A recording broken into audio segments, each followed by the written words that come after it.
जब हौसला बना लिया ऊंची उड़ान का, जब हौसला बना लिया ऊंची उड़ान का, तो कद क्या देखना फिर आसमान का, तो कद क्या देखना फिर आसमान का। स्वागत है आप सभी का मोहन अकेडमी में। चलिए अब हिंदी में आज वाक्य के भेद रचना के आधार पर वाक्य के भेदों का अध्ययन करेंगे। ठीक है, रचना के आधार पर वाक्य की 3 भेद हैं। ठीक है, 3 भेद हैं। तो 3 भेदों में सबसे पहला हमारा क्या है, सरल वाक्य या साधारण वाक्य।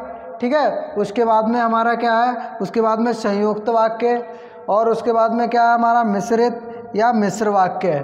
ठीक है, तो संयुक्त वाक्य हो गया और मिश्रित हो गया, पहले सरल वाक्य। तो सरल वाक्य या साधारण वाक्य किसे कहते हैं, सरल वाक्य या साधारण वाक्य जिन वाक्यों में केवल क्या हो, एक ही उद्देश्य हो और एक ही क्या हो, एक ही विधेय हो। यानी उद्देश्य को क्या कहते हैं, सब्जेक्ट, एक ही सब्जेक्ट हो और एक ही प्रेडिकेट हो। ठीक है, तो वह क्या होते हैं, तो उन्हें सरल वाक्य साधारण वाक्य कहते हैं। जैसे उदाहरण के लिए मुकेश पढ़ता है, ठीक है, राम जाता है।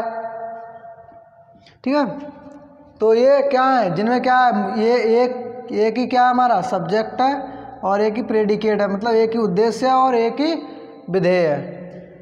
तो ये हमारा आ जाएगा साधारण में। उसके बाद में देख लीजिए दूसरा क्या है, संयुक्त वाक्य। दूसरा क्या है हमारा, संयुक्त वाक्य। संयुक्त वाक्य में क्या होता है, जिन वाक्यों में 2 या 2 से अधिक क्या हो सरल वाक्य, यानी यही वाले जो सरल वाक्य हैं उन्हीं को क्या करें, योजकों द्वारा, यानी जो बीच में योजक होते हैं, क्या होते हैं, तथा है, और है, लेकिन है, ठीक है, इसलिए है, इनके माध्यम से क्या करें, जोड़ देते हैं। तो क्या हो जाते हैं, ये हमारा संयुक्त वाक्य कहलाते हैं। जैसे वह सुबह गया, ठीक है, वह सुबह गया और इन्हें बीच में किससे जोड़ दिया, और से, शाम को लौट आया। वह सुबह गया और शाम को लौट आया।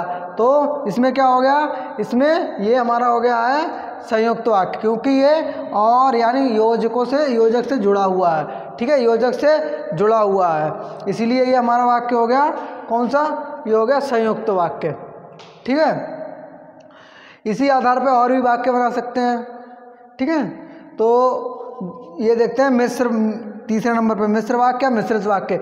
जिन वाक्यों में क्या होता है, मुख्य उपवाक्य हो और एक क्या होता है, एक होता है प्रधान, यानी क्या होता है, ये एक से अधिक इसमें उपवाक्य होते हैं। ठीक है, तो इसमें से एक प्रधान में होगा और एक क्या होगा, एक गौड़ होगा।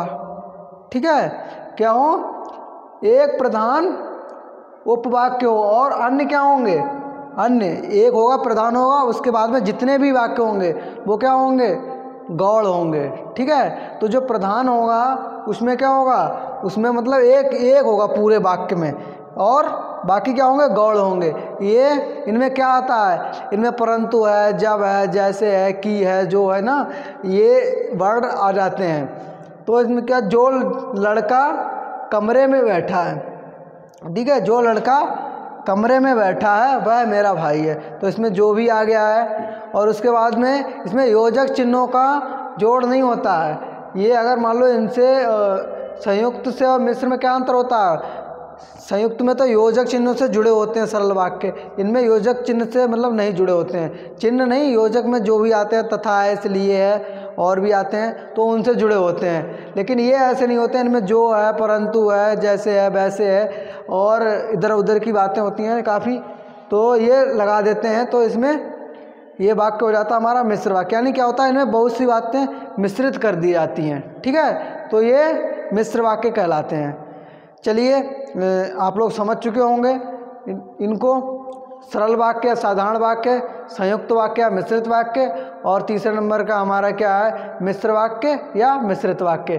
तो ये समझ चुके होंगे आप लोगों को। अगर वीडियो अच्छा लगा हो तो लाइक करें और शेयर कमेंट करें। मिलते हैं आप लोगों से नेक्स्ट वीडियो में। ठीक है, thank you for watching video.